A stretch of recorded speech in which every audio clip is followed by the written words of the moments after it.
Hala kabayan, ikaw ba ay walang ipon? Ikaw ba ay matagal na dito sa Dubai pero wala pa ring ipon? Samahan mo ako.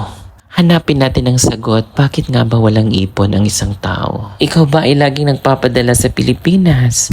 Lagi ka bang bumibili ng mga damit?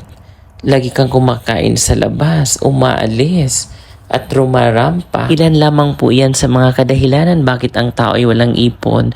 Pero dito sa Dubai, marami pong dahilan kung bakit ang tao ay walang ipon dito. Unang-una, mababa ang kita. Maraming individual at pamilya ang nahirapang mag-ipon dahil ang kanilang kita ay hindi sapat upang matugunan ang mga pangunahing gastusin. Kaunti lang at wala natitira para sa pag-iipon. Pangalawa, mataas na gastos. Ang pagtaas ng mga gastos sa pabahay o renta ng bahay, pangangalagang pangkalusugan, edukasyon at pang-araw-araw na pangangailangan ay maaaring mag-iwan ng maliit na espasyo para sa pag-iipon, lalo na sa mga mamahaling syudad dito sa Dubai. Pangatlo, utang. Ang utang tulad ng mga pautang sa pag-aaral, utang sa credit card o mga bayarin sa health ay maaaring konsumo ng malaking bahagi ng kita ng isang tao na nagpapahirap sa pag-iipon. Pang-apat, kakulangan sa pinansyal na edukasyon.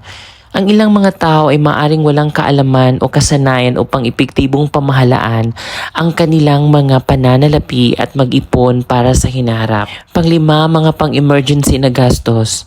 Ang mga hindi naasahang kaganapan tulad ng mga medical na emergencies, pag-aayos ng sasakyan o pagkawala ng trabaho o pagka-terminate ay maaring mabilis na maubos ang ipon na nagiiwan sa mga individual dito sa Dubai na nagpupumilit na muling buuin. Pang-anim, konsumerismo.